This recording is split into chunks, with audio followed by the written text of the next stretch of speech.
topics and opinions expressed in the following show are solely those of the host and their guests and not those of W4CY Radio, its employees, or affiliates. We make no recommendations or endorsements for radio show programs, services, or products mentioned on air or on our web. No liability, explicit or implied, shall be extended to W4CY Radio or its employees or affiliates. Any questions or comments should be directed to those show hosts. Thank you for choosing W4CY Radio.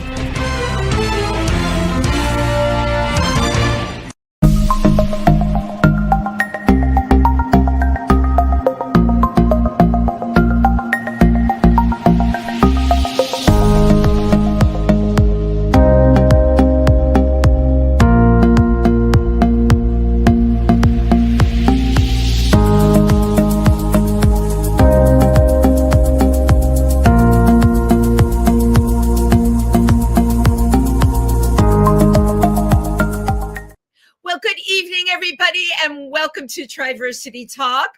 I'm Wendy Stewart, and if you tune in every week, most of you know that. I am broadcasting to you from New York City, where it is cold, and I think I hear hail on the windows, but Triversity Center is located in Milford, Pennsylvania. We are on Hartford Street, and we service the tri-state area, the rural areas in New York, New Jersey, and Pennsylvania. So if you happen to be tuning in from around there and you want to stop in and see us, if you have something you might want to share with us or just come see our center, we are on Hartford Street in Milford, Pennsylvania. You can find out more about us on our Facebook page, which has got a lot of great things on it. And you can also sign up for our amazing newsletter, which one of our board members, Kit, does really great history of the LGBTQ community. So I want to welcome you to tonight's show. It's a very special show to me in many ways. This weekend, Triversity had their holiday party. And one of the things we offer at our center is we have a teen group. And our executive director, Taylor James, is the person who works with them. They all adore him. Taylor is like a teen himself. But more than that, it gives our kids a place to go, our LGBTQ kids, our kids who might be questioning. But what we offer is a safe space. And our teenagers came to our holiday party with their moms, which I thought was really wonderful. And I am so busy with my acting career. I don't have a lot of time to ever sit and talk to the moms of our teens or even watch the kids and what they do. And it was completely inspiring to me as a member of the Triversity board to see, what it is that we do. So tonight's show, our guest is somebody I've really wanted to have on for a long time. It's Jane Clementi from the Tyler Clementi Foundation. And I've titled our segment tonight, Putting an End to Bullying and Discrimination Once and for All. So please welcome Jane Clementi. Thank you. Thank you for having me, Wendy. Oh my gosh. Thank you. And look, we're not out in the cold. Isn't this beautiful? It's a beautiful thing. So the Tyler Clementi Foundation has been around now 10 years. Am I correct? Possibly slightly longer. Slightly longer. It's an interesting question as to the exact beginnings, because we came out of a very upsetting period in our lives. Right. The loss of my son, Tyler. So we didn't have necessarily a clear beginning. We actually applied for nonprofit status right after, in October of 2010.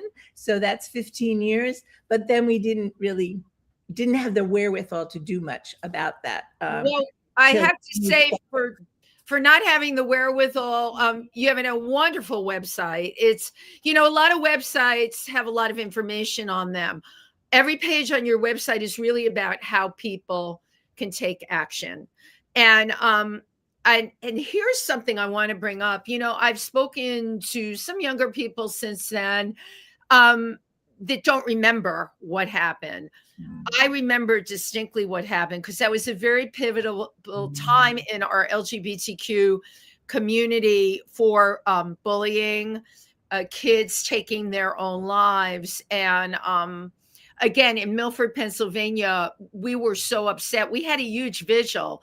Now, we're a small town, but I think we represent a lot of small towns in a lot of places. And there had to be over 100 people at that vigil. And my daughter, who was not a public speaker, was so moved and so affected by Tyler. She got up, and I remember her words that day. At the podium, she said, if there is something that is causing this in you, tell someone. You've just got to tell someone. You must know someone, tell someone. That has become, it's a mantra in a lot of ways. We're now dealing with very different political times from them and a very different situation. What kinds of challenges have you encountered, if any, with your foundation now? So we have seen some progress with communities that we've worked with, communities that have taken on some of our programs, and it's been positive progress. But unfortunately, you are right. There is a normalization of bullying behavior, aggressive, unwanted behavior happening right now. And we really want to continue to raise awareness to find solutions. That was our whole purpose of starting the foundation. We wanted to start it to raise awareness around the issues that impacted Tyler's short life and find solutions to them. And that's what I think we've done along the way, because we believe that everyone should be treated online and off dignity that everyone deserves, not despite their differences, but because our differences make us uniquely special and precious, just like Tyler was. We believe differences need to be celebrated. Yes. So and I keep hoping we would come to a time where we wouldn't be using the word differences, right? Where like as we came out of that time period, Tyler was pivotal. I remember that whole time period. I remember the other kids. I remember our vigil, we had their faces on sticks blown up. These were people. You have to always put a face to it, right? So that you can reach other human beings, I found. Absolutely. And it felt as we moved past that time, people became aware. They understood what was wrong about bullying, what was going on online or in places of faith. No, none of it was okay. And yet it's like I'm here having this conversation with you in 2025. And I have to tell you, I'm so glad your foundation exists. I love that you give all kinds of tools for people to use. But I say to myself, like, what is our plan going forward? Yeah.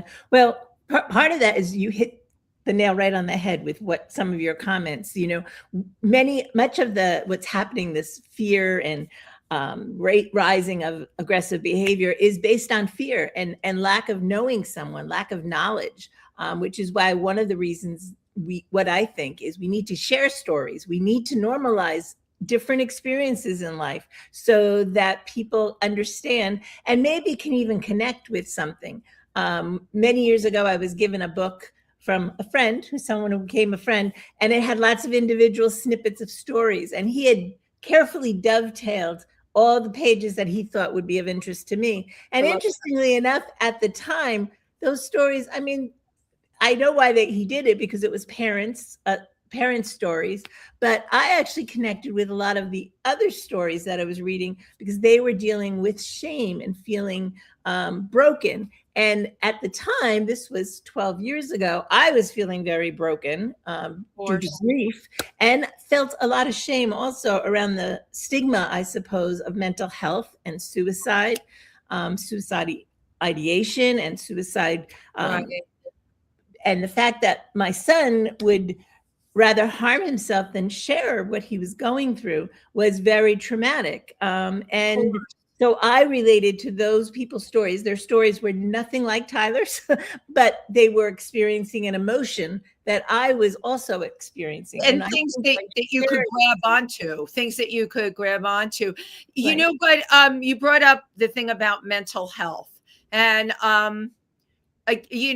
we say, okay, suicide is drastic. There have been so many cases where in young people, and you'll know this to be true as well, it was just an impulse. They were so just miserable and hopeless at that moment that they took their own life. There have been many teens that attempted that, were rescued, and then realized, right? They got the chance to have the realization. But it was something that was a moment in time. And you have to wonder, I think about this a lot because it does fall into the mental health category, but can it get so bad for people that they just want to end it, you know? Yes, I believe you are correct in that youth are probably more prone to having impulsive actions. But Right. I often share with audiences when I'm with them that having lived through my own profound grief and sadness and being in such a deep, dark, desperate moment, that often you can't find the resources that you have available to you. And you often can't even find the words to reach out for help. Which is why I find it so very important that if you are aware of something, just like what your daughter had said 12 years ago, if you are aware, you need, that's part of, part of that, our core is about being an upstander, and that's being an upstander. If you know someone's going to harm themselves or harm someone else, you need to share it with someone. It doesn't mean advertising it on social media or announcing it to the world, but it's about bringing in, especially if you're a youth, an adult, so that they can safely and get them the resources. And I've spoken before many people and some young adults that have boldly confided that, yes, they were at that point of despair. Right. And like one young woman, I remember her story clearly. She's like, she did confide in her best friend. And of course she said, don't tell it anyone. And at the time she was annoyed with her friend because her friend did tell her mom, who told the young woman's mom, and they got her the help. And, like a year and a half later, she was very grateful to her friend for having shared that she needed help. And we need to reach out. We need to share. But we have to know what we need to share and what we don't. So certainly somebody self-harming themselves or harming someone else, that needs to be shared. Right. And it has to be shared with responsible parties. What I took from your website was interrupt, inform, and interact. Right. How do you get, especially teens, how do you get them to mobilize in that way? Well, at first we have to share it with them, right? But one of the things that we saw in Tyler's situation was that there were so many people that had seen what was happening. And to our knowledge, no one spoke up to anyone. And that's why we became such champions of the idea of being an upstander, not remaining a passive bystander, but interacting and becoming an active upstander. And of course, I am not a very aggressive person or outgoing person, so I needed options. So that's why we came up with the different options. Plus, not every answer is right for every situation. Absolutely. Different situations need different actions. And so if you feel comfortable, intervene by interrupting the situation. Sometimes it's not even a confrontational interruption. It could just be coming beside the person being targeted and saying, hey, come with me, let's go to this place, or making a joke at the situation and diffusing the situation. And of course, sometimes that doesn't work. Sometimes people become more aggressive and turn to physical violence, and you don't ever want that. You have to assess the situation for sure. And so it's really important, especially for youth, to report it to a trusted adult, or in say workplace situation, report it to a supervisor, report it to someone. And interacting, I always felt like if someone had at least reached out to Tyler, because to our knowledge, no one has come forward to say, oh, I talked with him about this or anything. And I was going to ask you that. Right now, nobody has come forward and said anything at all these years.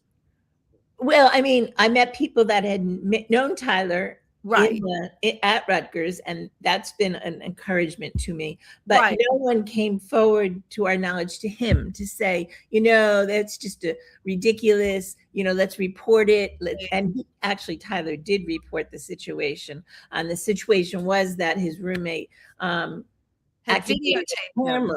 No videotape. He activated a camera on his laptop camera to show Tyler having sex with another man. And then they. But that alone, we're talking Rutgers University. We're talking, we're talking about the Northeast. Forgive me if I'm stereotyping it, but it was also 15 years ago. Right.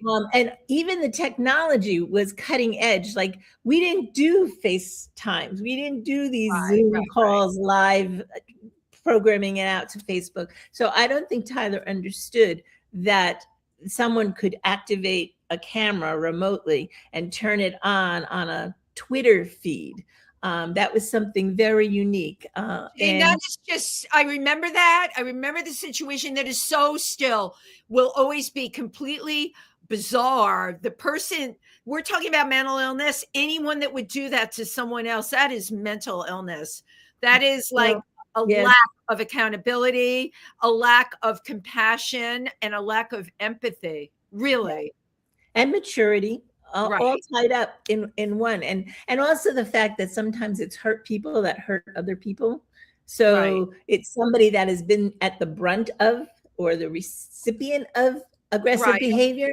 And that's almost like it's a norm. Like, that's why it's almost becoming a normative behavior today, because we're seeing it on our screens, on our newscasts, on our social media posts. And we've got to re-educate and retrain people to realize that words have great impact and have consequences, and we need to build people up. And if it's not building someone up, then we shouldn't maybe post it or reach out with that Twitter comment. So it's really important to think twice about that. Have your programs been implicated in schools that you've spoken in? Yes, some of we have different programs for different. I saw that you offer a lot of different programs. Maybe you could take us through some of them, because they're great. So yes, so we definitely go out and speak at schools. And oftentimes when we do that, what we're trying to do is we're trying to implement our upstander pledge, get more people aware that about what being an upstander is. Not only is it interrupting bullying, aggressive behavior, but it's also, it's more than just two youths on the playground or in the classroom right now that are creating aggressive behaviors. It's from policies and legislation that is marginalizing one group of people. Specifically, I think of the trans community right now. That's really targeted horribly. And so being an upstander, it's about raising awareness around a situation or an issue, and trying to change that by raising that awareness. But we also have some other really beautiful things that have happened over the years, because our whole thing is about sharing stories to show how quickly somebody could spiral out of control with a mental health crisis, into a mental health crisis, as well as sharing stories to humanize people with different, because of differences. Tyler's story is because he was targeted because of his sexual orientation. So it's about sharing that with many people. But one of the other great ways to share stories, I think, is through music. And we've been really gifted through a beautiful piece of music that was commissioned by the San Francisco Gay Men's Chorus and 6 other gala choruses. New York City Gay Men's Chorus was one of the 6. Right. It was somebody from the Gay Men's Chorus and composed a whole thing. That's amazing. No, it was Stephen Schwartz who organized the League from the San Francisco Gay Men's Chorus, and Stephen got 9 of his 10 other composers to help him. So it's 9 movements. It's a different composer for each movement. There was one librettist for 8 of the movements and another librettist for the final movement that was added. And it shares different layers of Tyler's life. And I just love that, because we're all lots of layers, you know, and Yeah.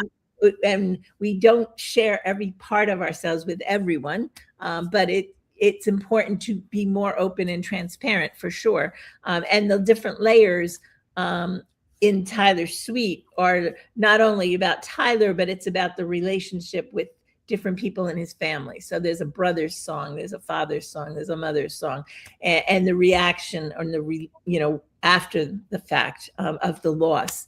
And I love that because it's like a special gem, you know. It's really incredible because this is a piece of art that is out there that can certainly, we were talking earlier about how do you reach people, because I really don't know the answer to that. I'm living in a time now where there's not a day that goes by where I'm like, I can't believe I'm reading this, right? When you have a beautiful suite that's been composed with Tyler's name and the layers of his life, so that something like that exists and you play that for people, I really think it gets them in their heart where it needs to go.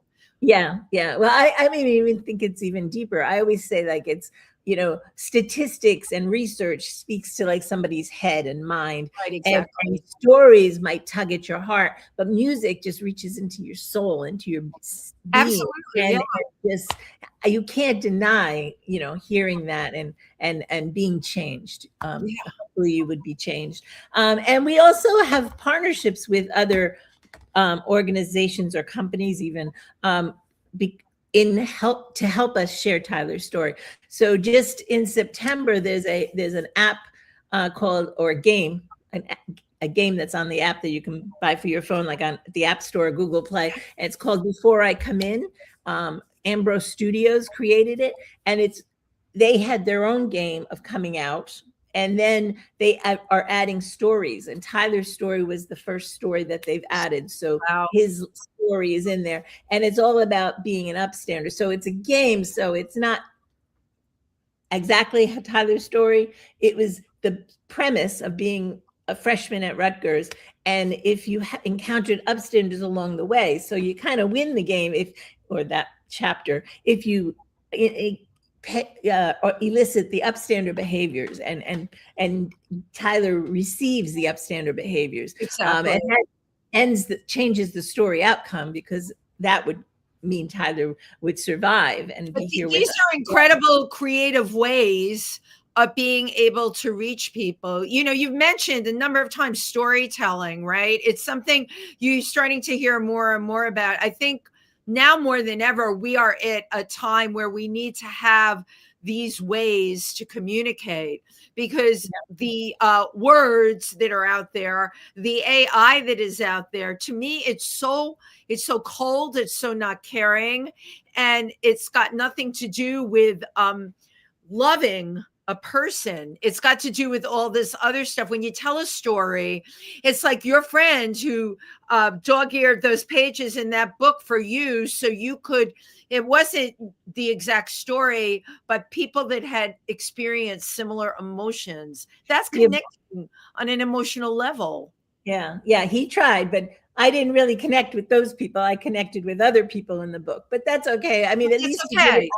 Kindness. And we also, another really great thing that happened 2 years ago in 2024 is that Tyler's violin was put on display at the New York Historic. Historic Society. Yeah, they dropped Society in the last year or so, but it's called New York Historic. And so that's a great way to start conversations. And he has a little video, they have a video of him playing the violin, because he was an accomplished violinist. People don't know who Tyler was. All they know is the headline of someone being targeted in a cyberbullying incident. And I got to hear that video because you're talking about that big LGBTQ exhibit that they had there at the New York Historical in the city. Yes. Yeah. Well, they put it on display in 2024 without anything. And then just this August, they moved it upstairs to the second floor. It's on the second floor. I don't know it. When I went to see it, it wasn't with all other LGBT, but they're opening up a whole new wing. They're doing the whole wing there. Well, And that's really important, because you get such a cross section of people that'll come through there, and that's what's important. I mean, you're going to be able to touch and reach people that way, which is what it's about at the end of the day. Yeah. I think it's important that you mentioned that Tyler was an accomplished violinist, a very to him. Yeah, very sensitive person. How did why the suite is so important, right? Because it is music, and he was very passionate about music. Passionate about music. How did you get the resources within yourself to form the foundation? How did you mobilize yourself? Well, to be truthful, I don't think I did at the time, because I think that came from the external forces and from all the media attention. When I said Tyler's name, held captive the headlines. Yeah. Because of that, we had a tremendous outreach to us. It was not something that I had looked to do. I'm not one to stand up and get attention on myself. I enjoyed a very nice private life, as Tyler did and the rest of our family. But because of the headlines and because of all the stories, it just enveloped and are all around us, and we just moved forward with it step by step. And thanks to many great people coming around us, it has been very, very helpful. I participated in someone's writing of a book, as she was doing research, and it was specifically focused on people who had been affected by grief and had turned their grief into activism. Right. And she coined the term accidental activist, or what was the other? Bereaved activist. Right. And I totally agree with that. It just comes around you. And her thought, which I also embrace, but it wasn't mine, but it is hers, is that many people will say grief is the inability of your love to go anywhere. Like, you have this love and you can't share it with anyone. It's there's no place to give it, because that person is not there any longer. But activism provides a space or a place for that love to go. You put that love into your activism, and then you can move forward. It gives you a passion in life. It gives you a purpose. And I also feel, though, it brings the person alive again.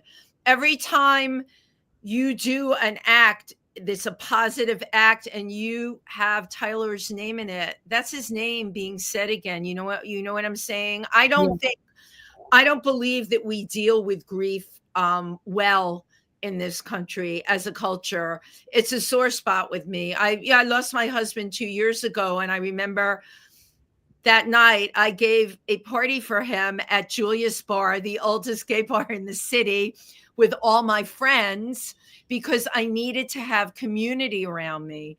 And when I reached past that night and I was looking for an in-person support group, because I thought it would be good to talk with other people that had lost a partner or lost someone that was the most important person to them, that would really help me. And Jane, all I could find was online groups, and it really made me angry to this day. I surrounded myself with a great group of girlfriends that I randomly met that had experienced loss, and some guys. And so essentially I formed my own group, but I should not have had to do that, right? These resources, we should be addressing grief a lot more in our culture than we are. I mean, mothers lose children. Is it suffice to say that we can join a Zoom group and that's going to be okay? What happened to being in the room with somebody and being able to reach out and touch someone else, or crying with other human beings? I really feel we've lost a lot of that. Yeah. That's true. But the thing is, too, is that not everybody responds to the same sources of help. So people were surrounded me, but I was at the time, I also needed to move on to find new friends also. Because their life continued. In my head, their life was continuing as if nothing had happened, which is normal. I mean, now I've had friends and people in my life that have experienced loss, and my life does continue. But my life had stopped, and it was such a chasm that I just couldn't really connect to many of the people that had been in my life. I reconnected and connected with new people. It was like I had a before 2010 and an after 2010. Yeah, no, I totally understand it.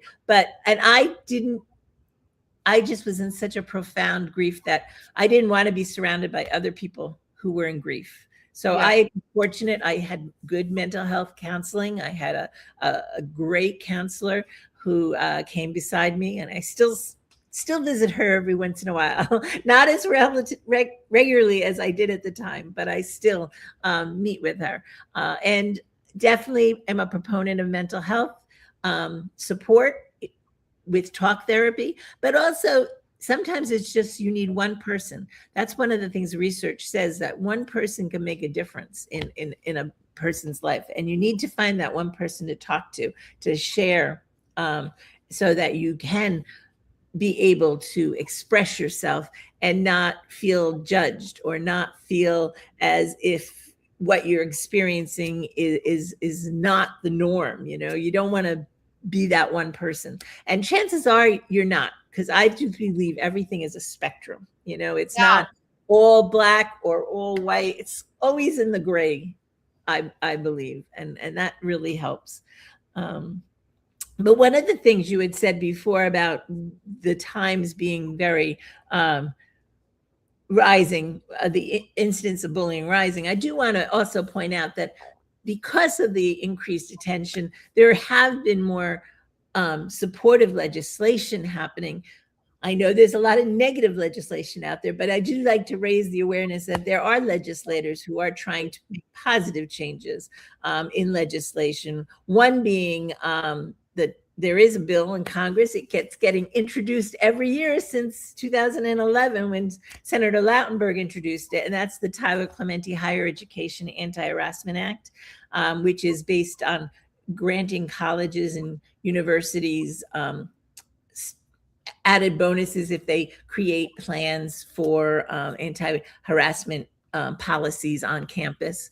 And it's been reintroduced every Congress. Just reintroduced in September. I think it was the 8th time in September, and it doesn't seem to be getting bipartisan support. It's obviously just supported by one party. Right. And I was at a meeting many years ago in DC, pre-COVID, and one of the people at the meeting, the legislative aides, had said, well, if you take away the protected classes, the bill would get passed. And I'm like, yeah, but if you take away the protected classes, then you're not going to protect people like Tyler, who's part of the LGBTQ plus community. Right.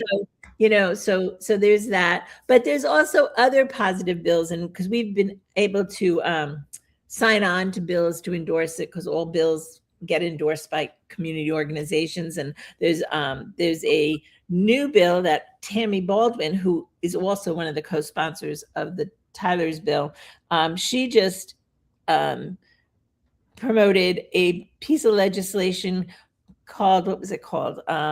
It's 988 Lifeline. Kind of, it's LGBT 988 LGBTQ plus Youth Access Act. It hasn't gone very far, but she does have bipartisan support. She in the House, she has 3 Democrats and 2 Republicans who introduced supporting the bill. Yeah, supporting the bill. And in the Senate, she introduced it with a Republican from Arkansas.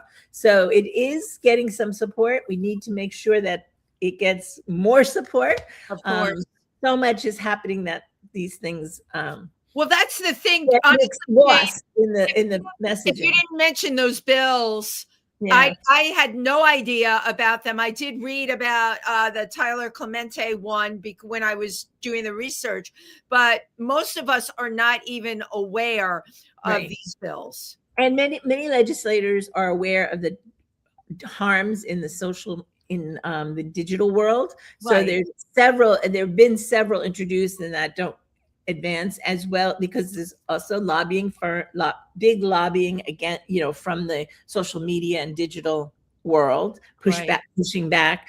But there's kids off social media. There's Kids Online Safety Act. Currently, both of those are being presented, as well as the Safer Youth Act, which is a simple act of adding a question onto a pediatric screening question about whether there are firearms in a home.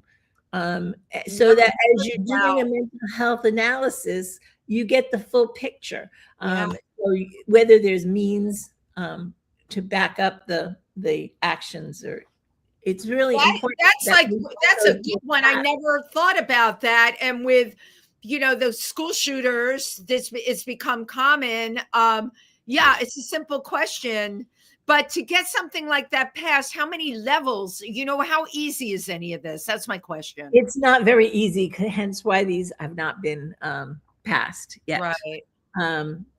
And again, because there's so much nonsense happening within the government, which is serious things. I'm not saying that immigration is not serious. But our youth is a serious thing, and health coverage is a serious issue, and mental health should be part of that. I agree. Coverage, and it shouldn't be so expensive in this country. Well, that is right. Exactly. A whole other topic. And you and I both know it doesn't have to be. I always say, the money is out there. It's just being channeled away right now from middle class and working class people. But we have to have accountability. All of this tells me as human beings, we need to have some kind of accountability in this country for our youth and for each other. And we just can't say, well, if it doesn't fall into our political likeness, that we just completely reject it, because it's not what we personally believe in. And there is too much of that right now. I mean, you said it, the attack on the transgender community, really, for what point? What is the point? Why do that? Right. It's actually vindictive and cruel as far as I'm concerned. And, I always feel very lucky being in the tri-state area. I feel we have a lot of support here.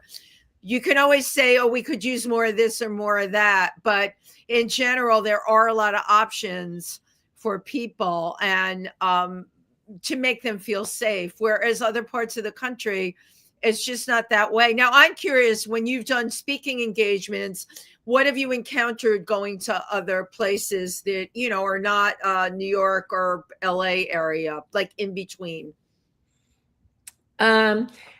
Interestingly, I believe there are pockets of safe spaces all over where I've been. And usually the people that would call me in are those safe places. Like just this May, Tyler Sweet was sung in Tampa Bay. It was sung in Jacksonville and Tampa. Wow. And so we had a very supportive pocket, right? And then from there, I went and spoke at Venice Pride, which was at Venice Beach, which is just down the road an hour. Oh yeah, I know exactly. I know all the locations you're talking about. Yeah. And so those are that, there are pockets, but of course you see what the legislators are doing from some of these states, including Florida.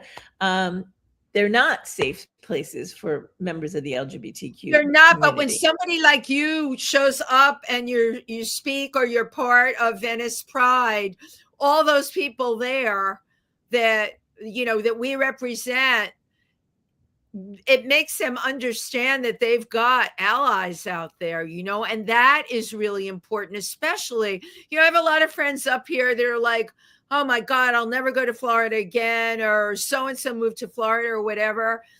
People have their own reasons for doing things. There's a huge LGBTQ community in Wilton Manors in Florida. I know a lot of people down there. I've been course. there a long time ago. I was there to Right. speak. So you know what it's like. And I think of all the people I know that are probably feeling, and I know they are, attacked, isolated, or whatever.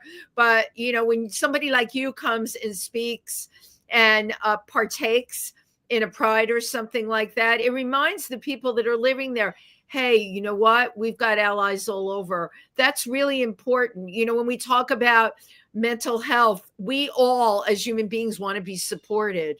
For me to be able to function and be an activist or an advocate, I need to know that people have my back, right? Right. Yeah, absolutely. This is what we can do for everybody else. Yeah, and we definitely need to take care of our own mental health. Thank you. Especially in this time when we're seeing so many negative messages on our news feed and on the news that we're watching, reading in the newspaper. Nuts. So people will call me and they're like, did you see this? Did you see that? I'm like, it popped up on my phone. I just read the headline. I'm not dealing with it because I have to get up every day. And my nature is to try and make something positive happen. I'm a member of the Imperial Court. I have all these organizations I work with. And if I can do one thing a day to affect somebody's life in a positive way, that I can control. I cannot control crazy. And it is really crazy. I think what bothers me about now is the people that won't call it crazy. If they would just turn around and say, I made a mistake. I made a mistake, and I want to right the wrong. And I'm not telling them that they have to buy my politics, but stop the cruelty. All right. Stop the cruelty. Stop the attacks. Call a liar when they're lying, speak the truth. And we all need to have a mental health strategy because we all need to refocus and rethink, reprogram ourselves to calm down and get into a better space, like whether that's through music or physical activity is excellent because that helps regulate the body in many ways, and including your mental health, as well as maybe journaling, but you have to get what's out inside of you, whatever is triggering your emotions, whether that's stress or the emotion of frustration or anger. We need to learn to channel it out and refocus. So maybe even internal meditative devices, prayer. Great strategies. We need to learn that, but we also can't just push it down and suppress the anger or the issues that are impacting the anger. We need to get them out. So really finding someone to talk to, finding that special person that you can share those messages with is really important, because oftentimes if you just suppress it, they'll resurface and they will definitely either harm you or you will harm someone else as they explode out of you. So we definitely need to, channel our energy a little bit, plus also have time for fun. We have positive emotions within us too, right? We have joy, we have excitement, we have I agree with everything you're saying. That is the life I totally live. And I'm the first one to say someone will hit me with something horrific and I'm like, I can't do anything about that, but there are other things I can affect. And I try and make the day, you can have a day where everything goes wrong. At the end of those days, Jane, I have wonderful animals. I've got 2 rabbits, a cockatoo, and a chihuahua. I have it here. 2 rabbits, a cockatoo, and a chihuahua, and nobody's kept in a cage. They're all litter trained, and they all have their own personalities. And even though they're eating my couch and my moldings, I don't notice that because, pets are very non-judgmental. I live in New York City. I have to come home. Sometimes it can be very stressful here, even just navigating the city. And, you've brought up mental health a number of times. There's so many situations here where people really need mental health resources. And you and I both, they're not getting them, Right. And we do have 2 new initiatives that we're going to be unveiling within the next few months. One is a new mobile AI powered app that we are just in the final stages, and then we have a prototype, and we're going to test it out with we have about 50 people or so that are going to try it out and test it out, and then it'll be available in the App Store as well. And we also have a new kindness initiative, because I love that. we want to be able to teach our youth how to use their skills so that they know what kindness is. So it will be a teacher resource, teacher-led resource that's standards-based, so it'll be appropriate for each grade level. We're starting with 3rd grade, and it'll be designed to build skills of emotional intelligence and active listening and the capacity to act in difficult moments. So all part of being an upstander, it all kind of right. It all falls under the upstander title. Now, have you had in the New Jersey, New York area, have you had success with some of the programs that currently exist with them being brought into curriculum? The Upstander Pledge and the Day One Initiative.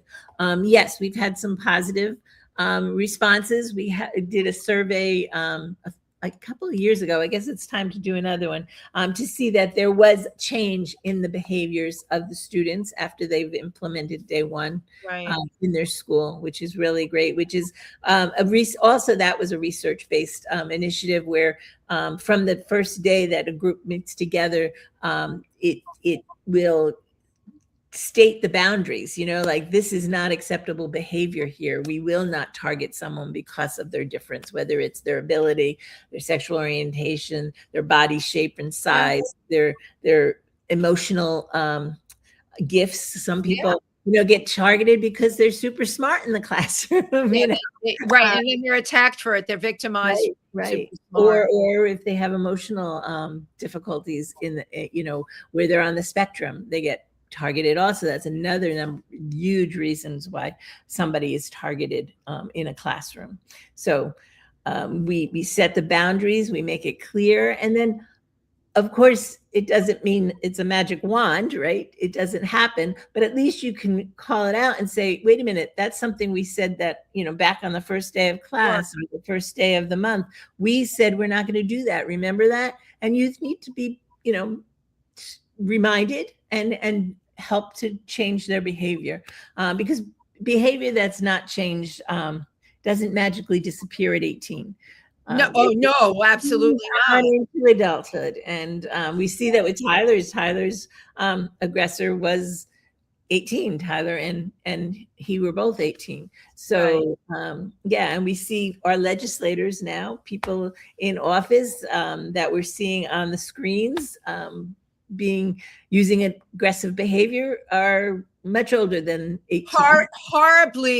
Horribly aggressive behavior. Actually, behavior like I can't even remember like this growing up. There used to be, even if someone, what did they call it? A sheep and whose clothing? Oh, wolf's clothing, wolf's clothing, right? Yeah. Right. If people were cooler about it. Now it's just like blatant. And now an example has been set to empower people, that it's okay to do that. You're showing your power, and it couldn't be the furthest thing from the truth. But I look at what you're doing and the programs that you put together, and you know what? It's all positive, and it's going to affect things in a positive way. I did want to ask you, because we're like in our final countdown. What do I have? 3 minutes. Juan gets the hook on me. I have have clergy been receptive to what you are proposing in terms of acceptance in the LGBTQ community? There has been movement since 2010, definitely in faith communities. Great. There's still a lot of pushback in certain communities, but we did have 2 initiatives on our True Faith Doesn't Bully. A few years back, we wrote letters of affirmation to members of clergy of the Southern Baptist Conference. And most of it is that we have, and all of the letters live on our website, and we put them up on the website because we wanted to share people's stories. I think there's 28 or 30 letters, and they're from people some people are from clergy, some parents, some people that had been targeted, and some people have changed their thoughts on and their faiths on inclusion of LGBTQ. Most had a transitional point in time, but and that's amazing success. That's really that's good. And we wanted parents and people to be able to see that even if we didn't get much change within the Southern Baptist Conference, but we did get these letters out, and we are able to see. We also had an initiative with Father James Martin with the Roman Catholic letters it was a support for LGBT. No, LGB. We couldn't even use the T because we didn't think it would get any traction at all. Where bishops signed on to the. I love it. Well, it's our time. I can't believe it. This went like so quick. Thank you for everyone that tunes in tonight. I always take a parting shot. So look at me. I love doing these. Jane, thank you. You've been a terrific guest, and I hope to see you at Imperial Court events like I always do. Not this month, but next month I will be back. Fabulous. You take care of yourself. Thank you to everybody who tuned in, and good night. Bye.